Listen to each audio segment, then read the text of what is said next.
start the slide. Hello, Assalamualaikum.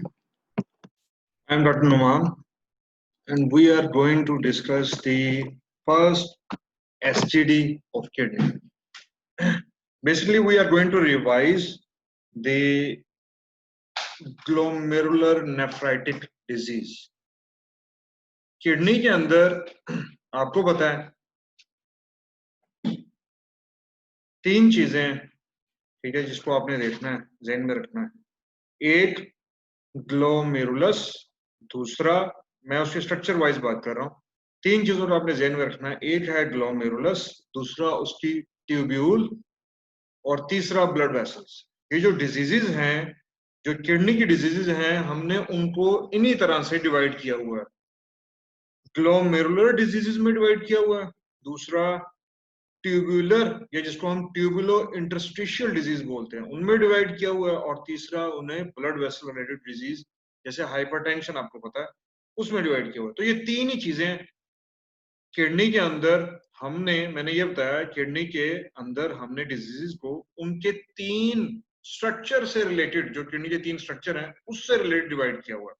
हम कर रहे हैं ग्लोमेरुलस, तो इसलिए हम करेंगे ग्लोमेरुलर नेफ्रेटिक डिजीजेस, ठीक है, जिसका नॉर्मल मतलब है कि इन्फेक्शंस ऑफ द ग्लोमेरुलस।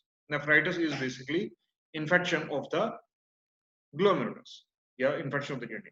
खैर, अब हम स्ट्रक्चर की बात करें अगर ग्लोमेरुलस की, तो आपको पता है ग्लोमेरुलस होता क्या है। It is tuft of capillaries. ये बेसिकली कैपिलरीज हैं जो कि आगे ट्यूब्यूल के अंदर हैंग कर रही होती है, ठीक है। ये आपको याद होगा, बेसिकली ये हैं क्या, दे आर एक्चुअली कैपिलरीज। ये ब्लड वेसल्स, ये एफरेंट आर्टीरियोल आ रहा है, आर्टीरियोल आगे फिर छोटे छोटे चैनल्स में कन्वर्ट हो जाता है, विच इज कैपिलरीज, ठीक है। और फिर कैपिलरीज से फिर ये इफरेंट आर्टीरियोल जा रहा है। तो ये दोनों के दरमियान ये बेसिकली कैपिलरीज हैं जिनको हम ग्लोमेरुलस बोलते हैं। ये कैपिलरीज हैं और ये हैंग कर रही होती हैं इनटू द ट्यूब्यूल। ये ट्यूब्यूल का कौन सा हिस्सा है, ये बोमेंस कैप्सूल है, ठीक है। ये उसके अंदर हैंग कर रही होती है ये कैपिलरीज, जिसको हम इस पूरे स्ट्रक्चर को, ये जो पूरा स्ट्रक्चर बन रहा है, ये पूरा स्ट्रक्चर, ठीक है, ये कैपिलरीज जो कि हैंग कर रही हैं इनटू द बोमेंस कैप्सूल, इसको हम बोल देते हैं ग्लोमेरुलस। अब अपने इसके स्ट्रक्चर को याद रखना है। इसका स्ट्रक्चर बहुत इंपॉर्टेंट है, जो आपको ग्लोमेरुलर नेफ्राइटिस समझने में मदद करेगा। स्ट्रक्चर आपने ज़हन में रखना है हिस्टोलॉजिकली। इसके अंदर क्या है, देखिए ये कैपिलरीज हैं, तो कैपिलरीज की इंटरनल लाइनिंग को क्या बोलते हैं, जो भी ब्लड वेसल की इंटरनल लाइनिंग होती है उसको एंडोथीलियम बोलते हैं, ठीक है। तो इसके अंदर भी एंडोथीलियम है। ये जो अंदर पड़ी है ये सेल जो आपको नजर आ रहा है, दिस इज एंडोथीलियम। ये लाइनिंग है कैपिलरीज की, ठीक है। तो अब इनर मोस्ट एंडोथीलियम है, और एंडोथीलियम के बाहर ये बेसमेंट मेम्ब्रेन है, ये आपको नजर आ रही है, ठीक है। ये एंडोथीलियम है, यानी एंडोथीलियल सेल है, और ये आपको बेसमेंट मेम्ब्रेन नजर आ रही है। अब ये जो बेसमेंट मेम्ब्रेन जहां पे खत्म हो रही है, इसके बाहर ये बोमेंस कैप्सूल का हिस्सा शुरू हो जाता है। ये दोनों, ये बोमेंस कैप्सूल के हिस्से हैं, ठीक है। ये क्या है, ये बोमेंस कैप्सूल की विसरल एपिथेलियम है, विसरल एपिथेलियम। और ये क्या है, ये बोमेंस कैप्सूल की पेराइटल एपिथेलियम है। ये मैं आपको दिखा रहा हूं, ये बोमेंस कैप्सूल की विसरल एपिथेलियम है, और ये बोमेंस कैप्सूल की पेराइटल एपिथेलियम है, जिसके दरमियान ये यूरिनरी स्पेस भी है। एनी हाउ, ये जो विसरल एपिथेलियम है, ये फूड प्रोसेसेस मेक कर रही है, ये आप देख रहे हैं, जिनको हम फूड प्रोसेस या पोडोसाइट्स भी कहते हैं, ठीक है। ये अभी तक मैंने आपको ये बताया कि ग्लोमेरुलस के अंदर, ग्लोमेरुलस होता क्या है, कैपिलरीज से बना होता है। कैपिलरीज की इंटरनल लाइनिंग किस चीज की होती है, एंडोथीलियम की। ये एंडोथीलियल सेल आपको नजर आ रहा है जो कि ओवरलाई करता है ऑन बेसमेंट मेम्ब्रेन, ठीक हो गया। अब ये इन कैपिलरीज के बाहर जो स्ट्रक्चर है वो बोमेंस कैप्सूल का होता है। ये मैंने आपको बताया कि ग्लोमेरुलर कैपिलरीज हैंग कर रही होती है इनटू बोमेंस कैप्सूल। तो ये बोमेंस कैप्सूल की ये विसरल लेयर है जिसको विसरल एपिथेलियम बोलते हैं, और ये पेराइटल लेयर है जिसको पेराइटल एपिथेलियम बोलते हैं। इनके दरमियान ये यूरिनरी स्पेस है। ये जो विसरल एपिथेलियम है ये फ्यूज कर जाती है बेसमेंट मेम्ब्रेन के साथ in the form of food processes, जिसको हम पोडोसाइट्स भी बोलते हैं। अच्छा, अब इन एंडोथेलियम यानी इन कैपिलरीज के दरमियान सेल्स पड़े होते हैं जिनको हम मेसेंजियल सेल्स बोलते हैं। ये है इसका बेसिक स्ट्रक्चर। ये आपने याद रखना है। ये क्यों इंपॉर्टेंट है? इसलिए क्योंकि आगे कुछ चेंजेस आएंगी, वो इन्हीं के लेवल पे हमने रीड करनी है। और दूसरी बात मैं अभी आपको बता दूं, एक एक इन्वेस्टिगेशन होती है जिसको हम इलेक्ट्रॉन माइक्रोस्कोपी बोलते हैं। ठीक है, एक इन्वेस्टिगेशन है जिसको हम इलेक्ट्रॉन माइक्रोस्कोपी बोलते हैं। उसमें होता क्या है, उसमें इम्यून कॉम्प्लेक्सेस की लोकेशन हमने देखनी होती है कि इम्यून कॉम्प्लेक्सेस कहाँ हैं। उनकी बेसिस पे हम डिजीज को डायग्नोज करते हैं कि ये कौन सी डिजीज हो सकती है। अब आपने याद रखना है, इम्यून कॉम्प्लेक्सेस या तो मेसेंजियल सेल्स के अंदर हो सकते हैं, जिसको इंट्रा मेसेंजियल भी बोलते हैं या मेसेंजियल डिपॉजिट्स बोल देते हैं। कुछ इम्यून कॉम्प्लेक्सेस इस बेसल मेम्ब्रेन के अंदर होते हैं, जिनको मेम्ब्रेनस डिपॉजिट्स बोल देते हैं। ये तो सीधी सीधी बात होगी, मेसेंजियम के अंदर या बेसल मेम्ब्रेन के अंदर। और कुछ होते हैं जो सब एंडोथीलियल हैं और कुछ है सब एपिथीलियल। जो सब एंडोथीलियल है वो इस एंडोथीलियम से नीचे, यानी कि बेसमेंट मेम्ब्रेन और एंडोथीलियल सेल्स के दरमियान सब एंडोथीलियल ये हैं। और कुछ होते हैं सब एपिथीलियल। वो क्या होते हैं, वो कहाँ होते हैं? वो बेसमेंट मेम्ब्रेन और विसरल एपिथीलियम के दरमियान, ये वो जगह है। ठीक है, वो यहाँ पे होते हैं। तो ये अब आपने लोकेशन याद रखनी है। इसी से आपने डिजीज, ये बहुत स्ट्रॉन्ग क्लू है जो आपको डिजीज डायग्नोज करने में मदद देगा। 4 मैंने साइट्स बताई आपको इम्यून कॉम्प्लेक्सेस की। एक मैंने बताया कि इसकी मेसेंजियम के अंदर, दूसरा बताया कि ये बेसल मेम्ब्रेन के अंदर, तीसरा बताया बेसल मेम्ब्रेन और एंडोथीलियम के दरमियान। ठीक है, ये जगह है जिसको हम सब एंडोथीलियल बोलते हैं। और चौथा बताया कि बेसल मेम्ब्रेन और विसरल एपिथेलियम के दरमियान, यहाँ पे इसको हम सब एपिथेलियल डिपॉजिट्स बोलते हैं। ये अब आपने याद रखना है। ये इंपॉर्टेंस है इस ग्लोमेरुलस की। बाकी आपको पता है कि इसका फंक्शन क्या होता है। ये बेसिकली एक बैरियर है जिसका काम होता है कि वाटर को गुजरने दे और कुछ स्पेसिफिक साइज के और कुछ स्पेसिफिक चार्ज के मॉलिक्यूल्स को गुजरने दे। यानी जैसे ये प्रोटीन्स एक बड़ा साइज का स्ट्रक्चर है, बड़ा साइज का मॉलिक्यूल है, इसको ये नहीं गुजरने देता। ठीक है, कुछ को गुजरने देता है, जो छोटे होते हैं, जो बड़े होते हैं जैसे एल्बुमिन है उसको नहीं गुजरने देता। इसी तरह कुछ जिनके ऊपर चार्ज, अब इसके ऊपर नेगेटिव चार्ज होता है, जो नेगेटिव चार्ज वाले उनको नहीं गुजरने देगा, पॉजिटिव वाले को गुजरने देगा। ये अब आपने याद रखना है, ये इनका फंक्शन होता है। ये अब आपको पता ही है। अब हम आते हैं कुछ टर्म्स के अंदर। ग्लोमेरुलर नेफ्राइटिस में कुछ टर्म्स यूज होती हैं, ये मैं पहले आपको बताऊंगा। कुछ इन्वेस्टिगेशंस यूज होती है, ये मैं पहले आपको बताऊंगा। ये आपने अंडरस्टैंड कर लिया तो आगे आपको इजी हो जाएगा। ये बड़े स्ट्रॉन्ग क्लू हैं आपको डायग्नोज करने के लिए कि ये कौन सी डिजीज हो सकती है। क्योंकि डिजीज के लिए वो आपको हिस्टोलॉजी बताएगा। अच्छा, जहां पे फोटल का वर्ड यूज होगा, जहां पे फोटल का वर्ड यूज होगा, वहां आपने याद रखना है कि जितने भी ग्लोमेरुलाई हैं उनमें से चंद ग्लोमेरुलाई इन्वॉल्व हो रहे हैं। जहां पे डिफ्यूज का वर्ड यूज हो रहा है उसका मतलब है कि बहुत सारे, मोर देन 50% ग्लोमेरुलाई इन्वॉल्व हैं, जो भी डिजीज है। फोटल का वर्ड इसका मतलब चंद ग्लोमेरुलाई, डिफ्यूज का वर्ड इसका मतलब बहुत से ग्लोमेरुलाई, मोर देन 50%। जहां पे मेम्ब्रेनस का वर्ड यूज हो रहा है वहां पे आपने याद रखना है कि इसका मतलब है कि जीबीएम यानी बेसल मेम्ब्रेन वो थिक हो रही है। ठीक है, वो थिक है। जहां पे मेम्ब्रेनस का वर्ड आएगा, जहां पे प्रोलिफरेटिव का वर्ड आएगा, इसका मतलब है कि नंबर ऑफ सेल्स बढ़ गए हैं। इसके अंदर जो हिस्टोलॉजी होगी उसमें क्या होगा, सेल्स बढ़ चुके होंगे, चाहे वो मेसेंजियल हो, एंडोथेलियल हो, इन्फ्लेमेटरी हो। ठीक है, अब जहां पे मेम्ब्रेनो प्रोलिफरेटिव का वर्ड, इसका मतलब कि जीबीएम भी थिक है और नंबर ऑफ सेल्स भी बढ़ चुके हैं। अच्छा, अब एक वर्ड आएगा foetal segmental glomerular sclerosis. Foetal का मतलब हो गया चंद ग्लोमेरुलाई, सेगमेंटल का मतलब हो गया वो जो चंद ग्लोमेरुलाई हैं वो भी पूरे के पूरे इन्वॉल्व नहीं है, उनके अंदर भी उनका छोटा छोटा पोर्शन इन्वॉल्व है। चंद ग्लोमेरुलाई, उनके अंदर भी उनका छोटा छोटा पोर्शन इन्वॉल्व है। Foetal segmental glomerulo sclerosis. Sclerosis means उसके अंदर क्या हो रहा है, कोलेजन डेपोजिशन हो रही है। अच्छा, एक वर्ड आएगा क्रीसेंट।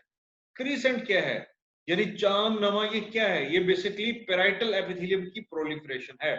पेराइटल एपिथेलियम, यहाँ पे पेराइटल, जहां जिनमें पेराइटल एपिथेलियम प्रोलिफरेशन हो रही होगी वहां पे हम वर्ड यूज करेंगे क्रीसेंट का। तो ये सर्टेन टर्म्स आपने याद रखनी है। पोर्टल का मतलब चंद है, डिफ्यूज काफी ज्यादा, मेम्ब्रेनस कि मेम्ब्रेन थिक है, प्रोलिफरेटिव के नंबर ऑफ सेल्स ज्यादा हैं, दोनों मेम्ब्रेनो प्रोलिफरेटिव का मतलब दोनों चीजें हैं। फोटल सेगमेंटल यानी कि चंद ग्लोमेरुलाई, उनके भी कुछ सेगमेंट्स, कुछ पार्ट्स। और क्रिसेंट, इसका मतलब कि जो पैराइटल एपिथेलियम है उसकी प्रोलिफरेशन। अच्छा, मैंने बताया था आपको कुछ इन्वेस्टिगेशन इसमें यूज होती हैं, या कुछ चीजें हैं जो इसमें, ये कुछ इन्वेस्टिगेशन। अब एक तो चीज है हमारी लाइट माइक्रोस्कोपी, यानी जो रूटीन की माइक्रोस्कोपी होती है, ठीक है, HND, ये माइक्रोस्कोपी, ठीक है, जो हम हिस्टोलॉजी की बात करते हैं वो ये है। एक तो ये माइक्रोस्कोपी, दूसरी है इलेक्ट्रॉन माइक्रोस्कोपी, जो इससे एडवांस है। इसका मकसद क्या होता है? इसका मकसद होता है कि इम्यून कॉम्प्लेक्स जिस जगह पे डिपॉजिट हो रहे हैं उस साइट को लोकलाइज करना, यानी साइट देखना कि ये इम्यून कॉम्प्लेक्स कहाँ पे डिपॉजिट हो रहे हैं। मैंने आपको बताया था कि ये 4 जगह होती है। अगर ये मेसेंजियम के अंदर डिपॉजिट हो रहे होंगे, वो आपको क्लू देगा कि deposits are seen within the mesangium, तो इसका मतलब है कि ये कौन सी डिजीज है। ये मैं आपको हिंट दे रहा हूँ, इट मींस कि ये IgA नेफ्रोपैथी है। Most likely it is IgA nephropathy. ये आप इसका स्क्रीनशॉट ले लें, ठीक है। जहां पर मेसेंजियल डिपॉजिट्स हैं, वो क्या डिजीज होगी? वो मोस्ट लाइकली IgA नेफ्रोपैथी होगी। अच्छा, फिर मैंने बताया कि सब एंडोथीलियल, यानी एंडोथीलियम और बेसल मेम्ब्रेन के दरमियान सब एंडोथीलियम, ये 2 डिजीज में होता है। एक DPGN और दूसरा MPGN, डिफ्यूज प्रोलिफरेटिव में और मेम्ब्रेनो प्रोलिफरेटिव ग्लोमेरुलोनेफ्राइटिस 1, ठीक है। DPGN एंड MPGN 1, इन दो में यहां पे डिपॉजिट्स होंगे between the endothelium and basement membrane. Third है इंट्रामेम्ब्रेनस, मेम्ब्रेन के अंदर, ये एक ही डिजीज है, यानी MPGN टाइप 2, जिसमें मेम्ब्रेन के अंदर, ग्लोमेरुलर मेम्ब्रेन के अंदर अंदर यहां पर डिपॉजिट्स बन रहे होते हैं। तो ये है MPGN टाइप 2। और फिर है सब epithelial, between the visceral epithelium और बेसल मेम्ब्रेन, इनके दरमियान यहाँ पे जो डिपॉजिट सीन होंगे उसमें 2 डिजीज होती हैं, या वो पोस्ट स्ट्रेप्टोकोकल ग्लोमेरुलोनेफ्राइटिस है, या वो डिफ्यूज मेम्ब्रेनस ग्लोमेरुलोनेफ्राइटिस है। तो इलेक्ट्रॉन माइक्रोस्कोपी बहुत जरूरी है आपको ये समझना कि डिपॉजिट्स कहाँ पे हैं। तो ये इसका आप स्क्रीनशॉट ले लें, ये आपको हेल्प करेगा। 4 ही साइट्स हैं और उनसे रिलेटेड जो जो डिजीज हो सकती है वो मैंने आपको बता दी। उसके बाद है इम्यूनोफ्लोरेसेंस स्टेटिंग, ठीक है, ये थर्ड इन्वेस्टिगेशन है। ये हमें बताती है कि जो डिपॉजिट्स हो रहे हैं इम्यून कॉम्प्लेक्स, इनका पैटर्न क्या है। 2 ही पैटर्न होते हैं, या वो लीनियर पैटर्न होगा बिल्कुल 8 स्ट्रेट लाइन की सूरत में, यानी कि जैसे ये लीनियर पैटर्न, जहां पे डिपॉजिट्स, बेसिकली जहां पे डिपॉजिट्स मेम्ब्रेन के अंदर होंगे, वहां पे वो बिल्कुल लीनियर पैटर्न में होंगे, यानी बिल्कुल एक लाइन की शक्ल में होंगे, ठीक है। एक ये पैटर्न होता है जो कि मेम्ब्रेनस इसी में नजर आता है। बाकी सब में ग्रेन्युलर पैटर्न होता है, यानी कोई कहाँ पे पड़ा, कोई कहाँ पे पड़ा, कोई कहाँ पे पड़ा। तो ये 2 तरह के पैटर्न होते हैं, लीनियर या ग्रेन्युलर। लेकिन जो इसमें सबसे इंपॉर्टेंट चीज है वो है इलेक्ट्रॉन माइक्रोस्कोपी। वो आपने याद रखना है कि ये कौन सी जगह पे डिपॉजिट्स मिलेंगे तो कौन सी डिजीज होगी, ये आपने याद। अब हम आ जाएं इसके मैकेनिज्म पे। ये जो ग्लोमेरुलोनेफ्राइटिस है, इसका इसका basically it is a immune complex mediated disease. Immune complex mediated disease. अब ये इम्यून कॉम्प्लेक्सेस या तो बॉडी के अंदर बनेंगे कहीं पे, और वो फिर घूमते घूमते ब्लड वेसल्स के थ्रू, सर्कुलेशन के थ्रू वो किडनी में आके डिपॉजिट हो जाएंगे। उनको हम कहते हैं सर्कुलेटिंग इम्यून कॉम्प्लेक्सेस। बने कहीं और है, एंटीजन एंटीबॉडी कॉम्प्लेक्स कहीं और बना है, और वो ढूंढते हुए किडनी के अंदर पहुंच गया। एक वो इम्यून कॉम्प्लेक्सेस हैं, दूसरे वो हैं जो कि इनसाइड द किडनी है, यानी किडनी के अंदर ही बने हैं। अब इसमें भी 2 चीजें हैं, इसमें भी 2 चीजें। एक तो ये है कि ये जो भी ये एंटीजन एंटीबॉडी कॉम्प्लेक्स हुआ है, इसमें जो एंटीजन है या तो वो ग्लोमेरुलर बेसिल मेम्ब्रेन वाला है, या फिर वो कोई और एरिया है ग्लोमेरुलस का। या तो वो मेम्ब्रेन का पार्ट है एंटीजन, या कोई और है, या वो मेम्ब्रेन का पार्ट है या वो कोई और है। अब मैंने आपको बताया इम्यून कॉम्प्लेक्सेस 2 जगह पे बन सकते हैं, या वो सर्कुलेशन में कहीं पे बने हुए हैं और सर्कुलेशन के थ्रू वो किडनी में पहुंच गए हैं, यानी वो प्राइमरली किडनी के नहीं है, वो कहीं और से आ रहे हैं किडनी में। दूसरा ये है कि प्राइमरली किडनी के ही हैं, जो कि दो तरह के हो सकते हैं, या वो मेम्ब्रेन से रिलेटेड हैं यानी बेसमेंट मेम्ब्रेन वाले हैं, या वो मेम्ब्रेन से रिलेटेड नहीं है, वो ग्लोमेरुलस का कोई और स्ट्रक्चर है। ठीक है, तो ये दो साइड्स होती है। अब ये जो इन सिटू इम्यून कॉम्प्लेक्सेस हैं, चलिए बाद में बताता हूं। एनी हाउ, अच्छा, दो मैंने आपको बताया कि जो इसके मैकेनिज्म है, मेनली इम्यून कॉम्प्लेक्स मीडिएटेड और दूसरा टी सेल मीडिएटेड, ये दो इसके mechanism, mainly immune complex mediated, ये आपको नजर आ रहा है। दो तरह के, अब इम्यून कॉम्प्लेक्सेस दो तरह के हैं, एक है सर्कुलेटिंग, मैंने आपको बताया, और दूसरे हैं इन सिटू, जो प्राइमरली किडनी के अंदर ही बने हैं। वो आगे दो तरह के होते हैं, एंटीजीबीएम या कोई और ग्लोमेरुलर एंटीजन। अच्छा, अब हम बात कर लें सबसे पहले सर्कुलेटिंग इम्यून कॉम्प्लेक्सेस की। ये जो इम्यून कॉम्प्लेक्सेस हैं, ये मैंने आपको बताया कि ये बॉडी के अंदर कहीं पे बनते हैं और सर्कुलेशन के थ्रू पहुंचते हैं।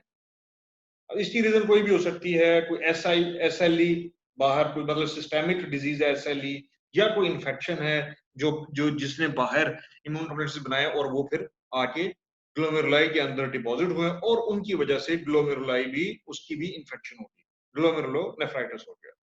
अच्छा, अब मैकेनिज्म सेम है। जो भी ये इम्यून कॉम्प्लेक्स बनेगा, ये करेगा क्या? ये कंप्लीमेंट पाथवे को एक्टिवेट कर देगा। जो भी इम्यून कॉम्प्लेक्स बनेगा वो क्या करेगा? वो कंप्लीमेंट पाथवे को एक्टिवेट कर देगा। अच्छा, अब उसमें जो C5a है, उसका कंपोनेंट कंप्लीमेंट पाथवे का, वो क्या करेगा? वो न्यूट्रोफिल्स को घेरेगा, न्यूट्रोफिल्स को बुलाएगा अपनी जगह पे, और न्यूट्रोफिल्स आगे क्या करेंगे? वो प्रोटीएसेस वगैरह एंजाइम्स रिलीज करेंगे, जो आगे ग्लोमेरुलस को डैमेज कर देंगे। एंजाइम्स रिलीज करेंगे जो ग्लोमेरुलस को डैमेज कर देंगे, और ये एंजाइम्स कुछ सेल्स जैसे एंडोथेलियम, मेसेंजियल, पैराइटल एपिथेलियम, इनकी प्रोलिफरेशन भी कर देंगे।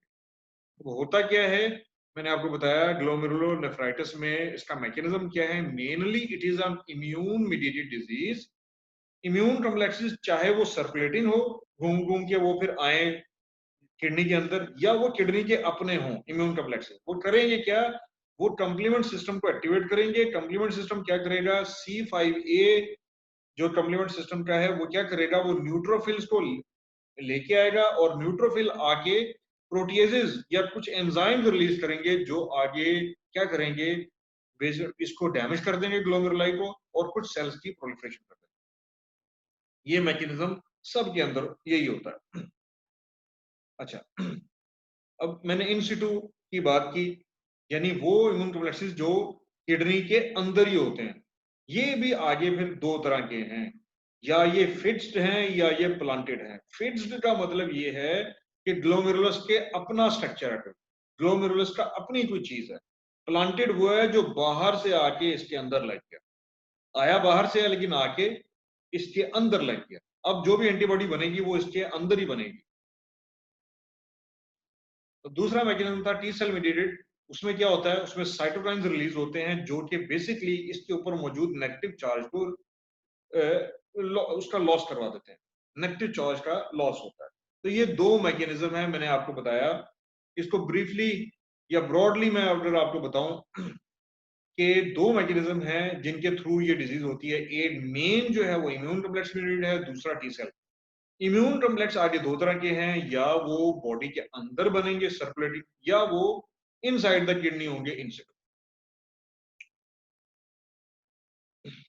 अच्छा, अब जो ये किडनी के डिजीजेस हैं ग्लोमेरुलोनेफ्राइटिस, इसको हमने दो में डिवाइड किया हुआ है। ये जो बेसिकली जो किडनी के अंदर जो भी डिजीज होगी, वो दो पैटर्न बनाएगी। किडनी के अंदर, ग्लोमेरुलस के अंदर जो भी डिजीज होगी, वो दो पैटर्न बनाएगी, दो सिंड्रोम्स बनाएगी। एक होता है नेफ्रेटिक सिंड्रोम, दूसरा होता है नेफ्रोटिक सिंड्रोम।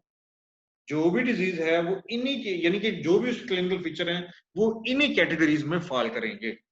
सब के क्लिनिकल फीचर को हमने देख लिया, उनको कंबाइन करके उनको दो सिंड्रोम में डिवाइड कर दिया। नेफ्रेटिक सिंड्रोम में क्या होता है? पेशेंट के अंदर फीचर्स क्या आएंगे? उसको हेमाचूरिया होगा, साथ में यूरिन के अंदर रेड सेल कास्ट मिलेगी। प्रोटीन यूरिया होगा, लेकिन वो होगा लेस देन 3.5 ग्राम पर डे। साथ में उसे अडीमा होगा और हाइपरटेंशन होगा। ये अब आपने याद रखना, जो नेफ्रिटिक है उसके अंदर haematuria, RBC trans, proteinuria will be less than 3.5, उसके अलावा अडीमा, हाइपरटेंशन वगैरह। जो नेफ्रोटिक है उसके अंदर प्रोटीन यूरिया मैसिव है, मोर देन 3.5 ग्राम पर डे, मोर देन 3.5 ग्राम पर डे प्रोटीन यूरिया, यानी प्रोटीन का लॉस हो रहा है यूरिन के अंदर। अब वो उनमें से जो मेन प्रोटीन का लॉस हो रहा होता है वो होती है एल्बुमिन, लिहाजा हाइपो एल्बुमिनीमिया भी होगा। जब प्रोटीन का लॉस होगा तो आपको पता है कि बॉडी के अंदर अडीमा हो जाएगा, सीवियर अडीमा होगा। इसके अलावा हाइपर लिपिडीमिया होता है एंड लिपिड यूरिया होता है। बॉडी के अंदर भी, ब्लड के अंदर भी लिपिड का लेवल बढ़ जाता है और यूरिन के अंदर भी लिपिड ज्यादा आ रही होती है। हमने जितनी भी डिजीजेज हैं ग्लोमेरुलस की, उसको दो कैटेगरी में डिवाइड कर दिया क्लिनिकल फीचर की बेस पे। वो दो सिंड्रोम्स के अंदर फॉल कर रही हैं, या वो नेफ्रोटिक हैं या वो नेफ्रेटिक है। नेफ्रेटिक की कैटेगरी में क्या होता है? नेफ्रेटिक में क्लिनिकल फीचर कौन से होते हैं? Haematuria, red cell casts, proteinuria will be less than 3.5, oedema और हाइपरटेंशन। और नेफ्रोटिक में ये वाले फीचर, यानी प्रोटीन यूरिया ज्यादा होगा, एल्बुमिन लेवल लो होगा बहुत ज्यादा, सीवियर किस्म का एडिमा होगा, पूरा जनरलाइज्ड ऊपर से लेकर नीचे तक सीवियर एडिमा होगा। नेफ्रेटिक में लोकलाइज सा एडिमा होता है, इसमें नेफ्रोटिक में क्योंकि प्रोटीन यूरिया ज्यादा है, लॉस ज्यादा है, इसलिए सीवियर एडिमा एडिमा होता है। इसके अलावा लिपिड का लेवल ब्लड के अंदर भी बढ़ जाता है और यूरिन के अंदर भी, ये आपने याद रखना है। अब मैंने बताया था ग्लोमेरुलर डिजीजेस की हम बात कर रहे थे, ग्लोमेरुलर नेफ्राइटिस की बात कर रहे थे। जितने भी ग्लोमेरुलर नेफ्राइटिस हैं, ये मेनली 8 कैटेगरीज हैं, इनको हमने दो में डिवाइड कर दिया, आइदर दे आर नेफ्रेटिक और दे आर नेफ्रोटिक। अभी हमने बात की वो डिजीजेस जिनके क्लिनिकल फीचर नेफ्रेटिक वाले हैं, वो ये होती हैं। ये अब आप स्क्रीनशॉट ले लें इसका, ये याद रखना है आपने, ये आपको हेल्प करेगा कि जितने भी ये जो चार ग्लोमेरुलर नेफ्रेटिक डिजीजेस हैं, उनकी प्रेजेंटेशन नेफ्रेटिक सिंड्रोम वाली है। यानी हेमाचूरिया, पेशेंट की फाइंडिंग क्या होगी? Haematuria, RBC cast, proteinuria will be less than 3.5। इसके अलावा अडीमा और हाइपरटेंशन। जब ये हिस्ट्री देगा पेशेंट, तो आपने ये वाली डिजीज सोचनी है। और जब वो हिस्ट्री देगा कि बहुत ज्यादा प्रोटीन का लॉस, यानी कि वो हिस्ट्री क्या देगा? सीवियर एडिमा होगा, बहुत ज्यादा एडिमा, जनरलाइज्ड एडिमा होगा, साथ में उसे और क्या होगा? प्रोटीन यूरिया का लॉस बहुत ज्यादा होगा, मोर देन 3.5 ग्राम। तो अब आप, तो फिर आपने नेफ्रोटिक सिंड्रोम सोचना है और ये वाली डिजीजेस सोचनी है, ये वाली डिजीज। कुछ कैटेगरीज में मिक्स्ड प्रेजेंटेशन होती है, जैसे आईजीएन नेफ्रोपैथी, डीपीजीएन और एमपीजीएन1, इसमें मिक्स्ड प्रेजेंटेशन हो सकती है, नेफ्रेटिक भी हो सकता है, नेफ्रोटिक भी हो सकता है, लेकिन मेनली यही होता है।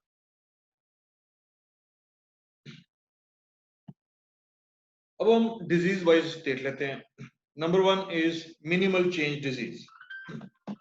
मिनिमल चेंज डिजीज नाम से जाहिर है, मिनिमल चेंज डिजीज ये नेफ्रोटिक सिंड्रोम में आती है। मिनिमल चेंज डिजीज नाम से जाहिर है कि इसमें मिनिमम सी चेंज होती है ग्लोमेरुलस के अंदर, यानी कि ग्लोमेरुलस का स्ट्रक्चर ऑलमोस्ट सेम रहेगा, तो मिनिमल सी चेंज नजर आएगी।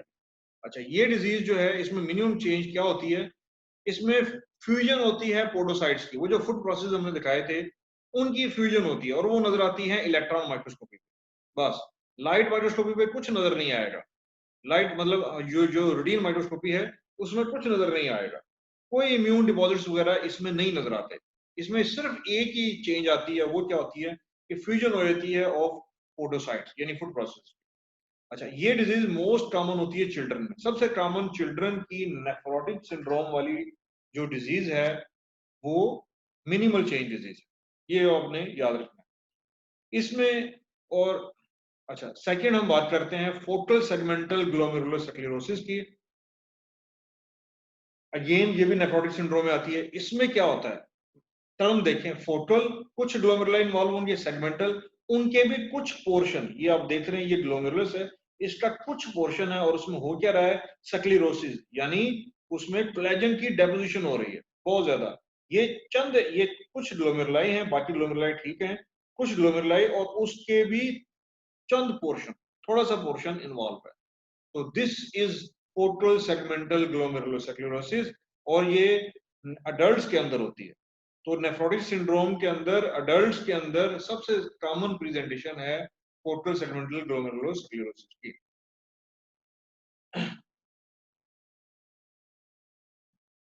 इम्यूनोफ्लोरेसेंस पे मैंने बताया आपको, जितने भी डिजीज हैं उनमें ग्रैन्युलर पैटर्न होता है, और इलेक्ट्रॉन माइक्रोस्कोपी पे हमें क्या नजर आएगा, फ्यूजन ऑफ द पोर्टोसाइट्स। इसमें भी वही कुछ नजर आता है जो मिनिमल चेन डिजीज में नजर आ रहा है। मिनिमल चेन डिजीज में सिर्फ एक चीज है, fusion of the podocyte. Focal segmental glomerulosclerosis में भी फ्यूजन ऑफ द पोर्टोसाइट है, but along with focal segmental sclerosis, यानी इस एरिया में कोलेजन की डेपोजिशन, ये दो चीजें नजर आ रही हैं। वो मिनिमल चेन डिजीज चिल्ड्रन में होती है, पोर्टल सेगमेंटल ग्लोमेरुलोसक्लेरोसिस ये अडल्ट्स में होती है। जो मिनिमल चेन डिजीज है उसमें सिलेक्टिव प्रोटीन यूरिया होता है, यानी एल्बुमिन का लॉस हो रहा है, सिर्फ और सिर्फ एल्बुमिन लॉस हो रही है। और इसका it has good response to steroid, यानी कि ट्रीटमेंट में गुड रिस्पॉन्स होता है। जो फोटल सेगमेंटल ग्लोमेरुलोसक्लेरोसिस है इसमें नॉन सिलेक्टिव प्रोटीन यूरिया होता है, और ये इसका रिस्पॉन्स स्टीरॉइड को या थेरापी को बहुत पुअर होता है। आगे है डिफ्यूज मेम्ब्रेनस ग्लोमेरुलोनेफ्राइटिस, नाम से जाहिर है डिफ्यूज मेम्ब्रेनस। बहुत ज्यादा ग्लोमेरुलाई इन्वॉल्व होंगे, और उन ग्लोमेरुलाई में होंगे भी क्या होगा, उसमें बेसमेंट मेम्ब्रेन की थिकनिंग होगी। ये कुछ नजर आता है लाइट माइक्रोस्कोपी पे, और यही वो हिंट देगा जब वो बताएगा आपको जब वो सिनेरियो देगा और उसमें बताएगा कि लाइट माइक्रोस्कोपी पे क्या नजर आया, वो खुद आपको बताएगा कि बहुत ज्यादा ग्लोमेरुलाई के अंदर क्या नजर आ रहा था, बेसमेंट मेम्ब्रेन की थिकनिंग नजर आ रही थी। ये भी थिक है, इसकी बेसमेंट मेम्ब्रेन भी थिक है, इधर ये ग्लोमेरुलाई है उसकी बेसमेंट मेम्ब्रेन भी थिक है। ठीक है, एक तो क्लू ये हो गया। इलेक्ट्रॉन माइक्रोस्कोपी पे क्या मिलेगा, इलेक्ट्रॉन माइक्रोस्कोपी पे सब एपिथेलियल डिपॉजिट्स मिलेंगे। सब एपिथेलियल, ये मैंने पहले आपको बताया, ये अब आपने याद रखना है कि इसमें क्या होता है। सब एपिथेलियल, बेसमेंट मेम्ब्रेन और विसरल एपिथेलियम के दरमियान ये डिपॉजिट्स नजर आ रहे हैं। और साथ में ये फूड प्रोसेस हैं, जैसे सब में होता है, मिनिमल चेन डिजीज से लेके इसमें सब में ये होता है कि फूड प्रोसेस जो है उनकी फ्यूजन होती है। ये आप नजर आ रहे हैं, ये आपको ये फूड प्रोसेस सारे एक ही, ये लीनियर पैटर्न नजर आ रहे हैं। इन सब की क्या हो चुकी हुई है, फ्यूजन हो चुकी हुई है। और इस बेसमेंट मेम्ब्रेन और फूड प्रोसेस के दरमियान ये ब्लैक कलर के ये आपको डिपॉजिट नजर आ रहे हैं, जो कि सब एपिथेलियल डिपॉजिट्स हैं, जो DMGN में नजर आते हैं। इसके अलावा ये स्पाइक एंड डोम पैटर्न बनाता है। ये जो डिपॉजिट्स हैं आप देख रहे हैं, इन डिपॉजिट्स की वजह से बेसमेंट मेम्ब्रेन यहां से ऊपर हो रही है, पुश हो रही है ऊपर, स्पाइक आ गया, यहाँ पे वो नॉर्मल है, ये डोम आ गया। स्पाइक डोम, ये पैटर्न इस पे इलेक्ट्रॉन माइक्रोस्कोपी पे इस तरह से पैटर्न नजर आता है, यानी डिपॉजिट बड़े होते हैं, और जब हम मेम्ब्रेन को देखते हैं तो ऐसे लगता है कि कहीं पे ऊंची है कहीं पे नीची है। तो ये स्पाइक एंड डोम पैटर्न, ये आपने याद रखना। DMGN में हमने बात की, क्या हमने बात की कि DMGN में क्या होता है, मल्टीपल ग्लोमेरुलाई के अंदर मेम्ब्रेन की, बेसमेंट मेम्ब्रेन की थिकनिंग हुई होती है, और इसके अलावा सब एपिथेलियल डिपॉजिट्स होते हैं और स्पाइक एंड डोम पैटर्न, ये अब आपने याद रखना है।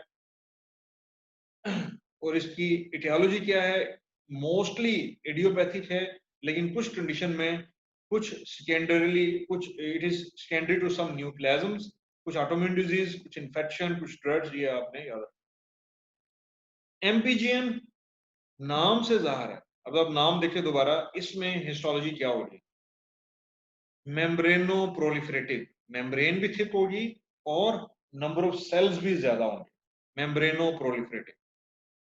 अच्छा, अब इसकी दो टाइप्स हैं, टाइप 1, 80% केसेस में टाइप 1 होती है, बाकी केसेस में टाइप 2। अच्छा, अब इसमें होता क्या है, टाइप 1 में बेसिकली इम्यून कॉम्प्लेक्स फॉर्मेशन होती है, और ये इम्यून कॉम्प्लेक्स जैसे पहले बताया, it is due to immune complex. ये होता क्या है, ये सर्कुलेटिंग भी हो सकते हैं और इंसिटू भी हो सकते हैं, ये मैं पहले बता चुका हूँ, ये कोई नई बात नहीं। तो मेनली जो टाइप 1 है, it is immune complex mediated. जो टाइप 2 है, इसमें क्या होता है, इसमें बेसिकली कंप्लीमेंट सिस्टम की एक्सेसिव एक्टिवेशन होती है। क्यों होती है, क्योंकि इसमें म्यूटेशन होती है इन फैक्टर एच। ये जो फैक्टर एच है, ये बेसिकली रेगुलेटरी प्रोटीन है कंप्लीमेंट सिस्टम का।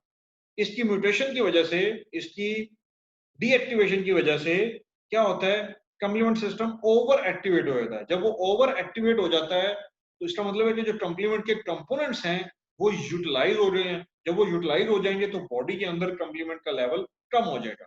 सो हाइपो कंप्लीमेंटीमिया होता है टाइप 2 डिजीज में, हाइपो कंप्लीमेंटीमिया। एक तो इसका ये मैकेनिज्म होता है। दूसरा इसका मैकेनिज्म ये होता है कि एंटीबॉडीज बनती हैं अगेंस्ट C3 कन्वर्टेज, अगेन वो कंप्लीमेंट सिस्टम का पार्ट है C3 कन्वर्टेज, जिसको नेफ्रेटिक फैक्टर भी कहते हैं। दूसरा ये होता है कि एंटीबॉडीज बन जाती है, ये पैथोजेनेसिस। हमने कहा एमपीजीएन, इसकी दो टाइप्स होती हैं, एक टाइप 1 और टाइप 2। जो टाइप 1 है वो इम्यून कॉम्प्लेक्स मीडिएटेड है। टाइप 2 है उनमें दो चीजें होती हैं। एक तो ये है कि एक्सेसिव कंप्लीमेंट एक्टिवेशन हो जाती है जिसकी वजह से ज्यादा कंप्लीमेंट सिस्टम यूटिलाइज हो जाएगा और हाइपो कंप्लीमेंटीमिया हो जाएगा। दूसरा ये है कि एंटीबॉडीज बन जाती हैं अगेंस्ट C3 कन्वर्टेज। ये एंटीबॉडीज क्या करेंगी, C3 यानी कि कंप्लीमेंट सिस्टम के पार्टिकल्स को या उनके कॉन्स्टिट्यूएंट्स को डैमेज कर देंगी, लिहाजा अगेन हाइपो कंप्लीमेंटेमिया हो जाएगा। जब हम लाइट माइक्रोस्कोपी पे देखते हैं, हमने अभी बात की थी कि क्या होता है मेम्ब्रेनो प्रोलिफरेटिव, दोनों में होगा क्या, जीबीएम थिक होगी और प्रोलिफरेशन होगी किसकी, मेसेंजियल, एंडोथेलियल एंड ल्यूकोसाइट्स, इन सब की प्रोलिफरेशन हो सकती है। अच्छा, इसकी वजह से जीबीएम की थिकनिंग की वजह से और प्रोलिफरेशन की वजह से ग्लोमेरुलाई की लोब्यूलर अपीयरेंस आएगी, जैसे लोब्यूल होते हैं इस तरह की अपीयरेंस आएगी। अगर आप ये डायग्राम अगर आप देखें, इसमें आप देख रहे हैं कि ये मेसेंजियल सेल्स की प्रोलिफरेशन है। ये जब मेसेंजियल सेल्स की प्रोलिफरेशन होगी तो ये क्या होगा, मेसेंजियल सेल्स बेसमेंट मेम्ब्रेन के अंदर घुस जाएंगे, ये बेसमेंट मेम्ब्रेन की स्प्लिटिंग कर देंगे। ये आप देख रहे हैं, ये मेसेंजियल सेल प्रोलिफरेशन हुई, ये बेसमेंट मेम्ब्रेन के अंदर घुसे, इसकी स्प्लिटिंग कर देंगे। ये इसका खास फीचर होता है कि इसकी वजह से क्या होता है, प्रोलिफरेशन की वजह से ग्लोमेरुलर बेसमेंट मेम्ब्रेन की डबलिंग हो जाती है या स्प्लिटिंग हो जाती है, स्प्लिट हो जाता है इनटू टू। इस तरह नजर आ रहा होता है जैसे कोई ट्रैक बना हुआ है, जैसे ट्रैम ट्रैक, जैसे कोई ट्रेन का ट्रैक होता है, इस तरह से ट्रैक बना हुआ है। ये क्यों होता है, because of the proliferation of mesangium, इसकी प्रोलिफरेशन। इलेक्ट्रॉन माइक्रोस्कोपी पे टाइप 1 के अंदर हमें, अब ये दोनों में जो डिफरेंस है, टाइप 1 के अंदर हमें सब एंडोथेलियल डिपॉजिट्स मिलते हैं और टाइप 2 के अंदर इंट्रा मेम्ब्रेनस डिपॉजिट मिलेंगे। टाइप 1 के अंदर हमें सब एंडोथेलियल, ये नजर आ रहा है आपको बेसमेंट मेम्ब्रेन और एंडोथेलियल के दरमियान सब एंडोथेलियल डिपॉजिट मिलेंगे, और टाइप 2 के अंदर इंट्रा मेम्ब्रेनस, मेम्ब्रेन के अंदर डिपॉजिट्स मिलेंगे। ये दोनों एमपीएजीएम में फर्क है। ये जितने भी हमने अभी तक किए हैं, ऑल दीज डिजीज जो अभी तक हमने की हैं, they fall in the category of nephrotic syndrome, यानी क्लिनिकल प्रेजेंटेशन इनकी नेफ्रोटिक सिंड्रोम वाली है, and they can lead to RPGN या they can lead to renal failure. अब हम आ रहे हैं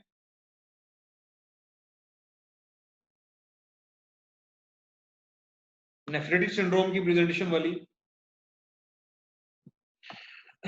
खास बात ये होती है कि इसमें इन्फेक्शन की हिस्ट्री होती है, ज्यादातर रेस्पिरेटरी इन्फेक्शन की हिस्ट्री होती है related to group A beta haemolytic स्टेटोकाइट, इससे रिलेटेड हिस्ट्री होती है इन्फेक्शन की।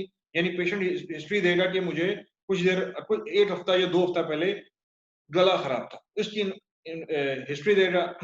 लाइट माइक्रोस्कोपी में क्या मिलता है हमें, इसमें प्रोलिफरेशन मिलती है ऑफ एंडोथेलियम, मेसेंजियल, न्यूट्रोफिल, किसी की भी, यानी कि प्रोलिफरेशन होती है सेल्स की, चाहे वो एंडोथेलियम हो, मेसेंजियल हो या ल्यूकोसाइट्स हो। और इलेक्ट्रॉन माइक्रोस्कोपी में हमें सब एंडोथेलियल डिपॉजिट्स मिलेंगे, सब एपिथेलियल डिपॉजिट्स मिलेंगे। ये अब एसडीडी देखें, 5 साल बच्चा जो हिस्ट्री दे रहा है सोर थ्रोट की, 7 दिन पहले, हफ्ते पहले हिस्ट्री दी है उसने, साथ में उसे कोला कलर्ड यूरिन आया है, फीवर है, यूरिन एग्जामिनेशन पे रेड सेल कास्ट है और माइल्ड प्रोटीन यूरिया है। इसका क्या मतलब हुआ कि दिस इज नेफ्रेटिक सिंड्रोम, ये नेफ्रेटिक सिंड्रोम है। ये प्रेजेंटेशन आपको पता है, मैंने पहले बताया कि नेफ्रेटिक सिंड्रोम वाली प्रेजेंटेशन। डायग्नोसिस क्या है, it is post streptococcal glomerulonephritis, pathogenesis मैंने आपको बता दी और माइक्रोस्कोपिक फीचर्स भी बता दी। ये इसकी स्पेसिफिसिटी है। उसके बाद है crescent formation, this is the last thing. मैंने आपको बताया था पहले भी हिस्टोलॉजी पे पहले मैं आपको बता चुका हूं कि जब क्रिसेंट का वर्ड आएगा तो इट मींस कि ये प्रोलिफरेशन होगी किसकी, पेराइटल एपिथेलियम। अब आपने याद रखना है ये जो क्रिसेंट या आरपीजीएन, रैपिडली प्रोग्रेसिव ग्लोमेरुलर नेफ्राइटिस, ये बेसिकली क्या है, ये एंड रिजल्ट है, ये basically it is a syndrome. Basically होता क्या है, दूसरी जो ग्लोमेरुलर नेफ्राइटिस हैं वो कन्वर्ट होती हैं इनटू आरपीजीएन। जब वो क्रोनिक हो जाती हैं दे कन्वर्ट इनटू आरपीजीएन, और RPGN will lead to renal failure and this will lead to death. ये जो आरपीजीएन है इसकी 3 रीजन होती हैं, 3 टाइप्स होती हैं। It can be due to anti GBM mediated crescentic glomerular nephritis, it can be due to immune complexes mediated glomerular nephritis, and it can be due to pauci immune crescentic glomerular nephritis. ये 3 चीजें हैं। ये अभी हमने किया था कि जो एंटी जीबीएम रिलेटेड है उसकी वजह से भी, जो इम्यून कॉम्प्लेक्सेस से जो ग्लोमेरुलर नेफ्राइटिस होती हैं वो भी at the end they will lead to RPGN. और थर्ड है पॉसी इम्यून, जो इन दोनों में से किसी कैटेगरी में नहीं आता। डेफिनेशन उसकी ये है कि ना उसमें एंटी जीबीएम मीडिएटेड डिपॉजिट्स होते हैं, ना उसमें इम्यून कॉम्प्लेक्स मीडिएटेड डिपॉजिट्स होते हैं। ये यूजुअली वास्कुलर डिजीज में हमें नजर आता है।